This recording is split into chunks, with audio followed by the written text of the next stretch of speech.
Hello, I'm Christina Brown, and this is Our Take on Arise TV, a talk show focused on the topics and stories related and of interest to women. And joining me today as my guest co-host is Sonia Sahney Nagar, co-founder and CEO of Picky, which is actually a personalized shopping magazine available on the iPad App Store. Hi there, Sonia. Hi. Thank you for coming back. Thank you for having me. It's a real pleasure. You know, anything involving shopping, I am on board. But just real quickly, tell me, how does Picky work?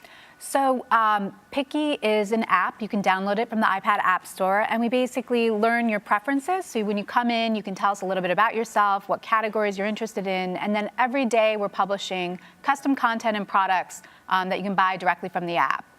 So it's everything that you could potentially want. It's the shoes, it's the dresses, the beauty and hair and makeup advice that you might want, but it's all in one streamlined app. I'm sold. I'm definitely on board, no question about it. But what I like so much about what you're doing, Sonia, is that you represent the growing number of women that we see working and succeeding and really thriving in the tech industry. And I know that we were speaking a little earlier before the program.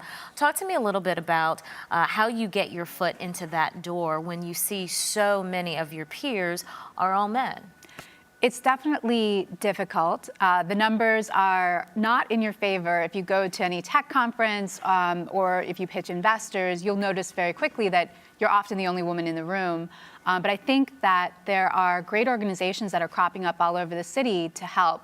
One is Women 2.0, which is an organization that was founded in SF.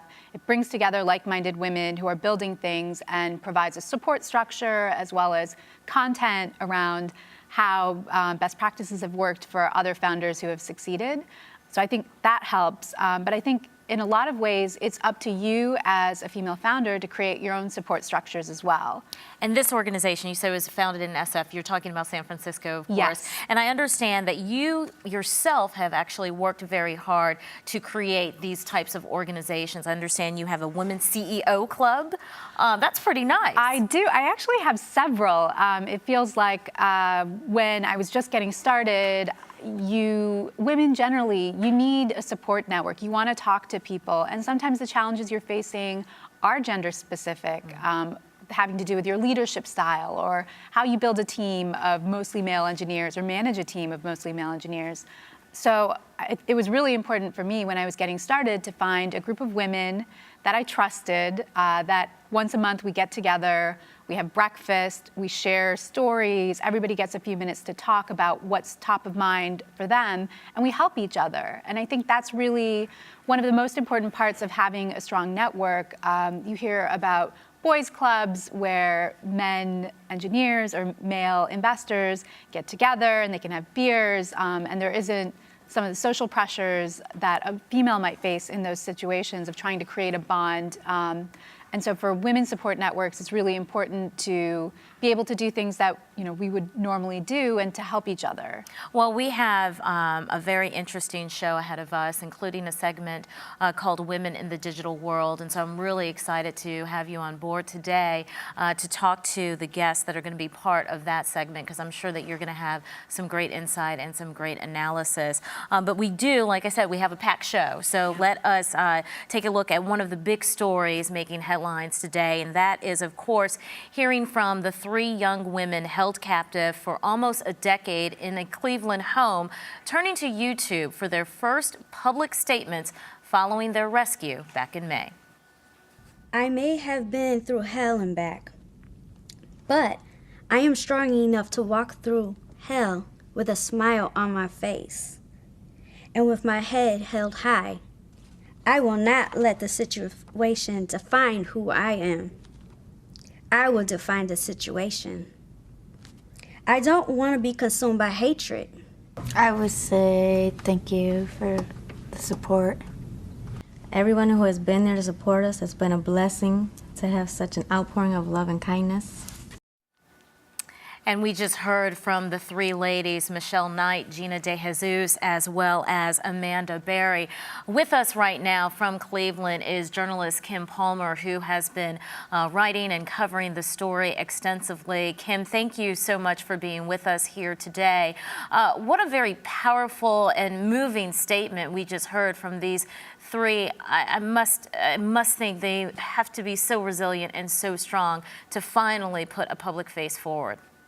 Yes, it's the first time that we've heard from the three survivors since they were rescued about 2 months ago from the home on Cleveland's west side. And obviously a very emotional video and full of really impressive thanks to the community. When you think what these women have been through, it's really impressive that they would come out and make a point of thanking the community, instead of hiding and keeping their privacy. Yeah, they certainly did not have to come forward, at least in this manner. They turned to YouTube. They didn't go to any of the traditional media networks. Can you give us a little insight as to why they chose this medium? We've had press releases from their spokespersons, lawyers, and also PR people before, but we weren't expecting to see the women come out in public and come before the cameras. So I'm pretty sure this is the way that they felt safest to do this. And over the course of the video, no more than about 4 minutes or so, we not only hear from the three young ladies, but we also hear from the parents of Gina De Jesus. And we also hear them thank, in large part, the community. And I understand that this fund has been set up, the Cleveland Courage Fund, with all of the proceeds going to the young ladies, as well as the daughter of Amanda Berry, who was born during her captivity. Can you talk a little bit, Kim, about the community of Cleveland and how they've come to rally and support these young ladies? It's been impressive. Over $1 million to date, 9,000 individual donors. I've been told that donors from as far as Australia, New Zealand, lots of donors from Europe have participated. The city has done many things, including a local man who walked from Cincinnati to Cleveland in order to create awareness for human trafficking and sexual assault. And everywhere you go, there are signs in businesses that say "Welcome Home" and the girls' names. It's bittersweet, but we're definitely the city's very happy to have them home. You know, I actually grew up in Cleveland in the 1980s, where we had a tragedy where a child was kidnapped. And I know there were a lot of initiatives in the school systems. I'm curious, are there many initiatives happening in the school systems today to kind of raise awareness and prevent things like this from happening in the future? Well, you know, we've had a recent tragedy as well as shooting here about a year ago. So that's created an increased presence by police in a lot of the local schools. All schools are locked down, and there's a lot of education through the Cleveland Police Department, and they've also partnered with the FBI. Recently, as well, we have a new missing person website in the city of Cleveland, and we've had multiple new missing person night outs with the FBI and the Cleveland Police Department, where they actually go to the areas that are most affected by missing person reports and have informational times, and that also hand out information on the missing people. Right now we have about 95 people in the city of Cleveland who have gone missing. And Kim, you bring up a good point with regards to those who remain missing. As also part of this video, we heard from Nancy Ruiz, Gina's mom, who talked about other parents who have missing children to never give up. Let's take a listen. I would like personally to thank the Courage Fund, everybody in general. And I'm also saying my community, my neighbors. Every single one, they know who they are. Awesome. So people, I'm talking to not just people, but parents in general that does have a loved one missing, please do me one big favor. Count on your neighbors. Don't be afraid to ask for the help, because help is available. And again, that's Nancy Ruiz, Gina De Jesus' mother. Kim, is there any insight that you can provide with regards to how the girls are actually doing now?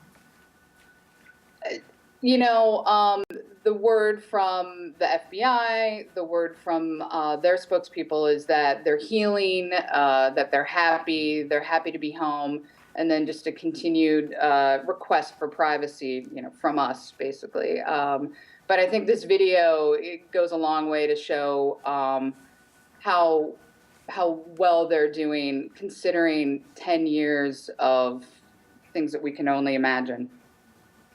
Of course, and naturally, it's very difficult to talk about the ladies and also not talk about their accused captor, Ariel Castro. I understand that he actually has an upcoming trial appearance. What's the status with that?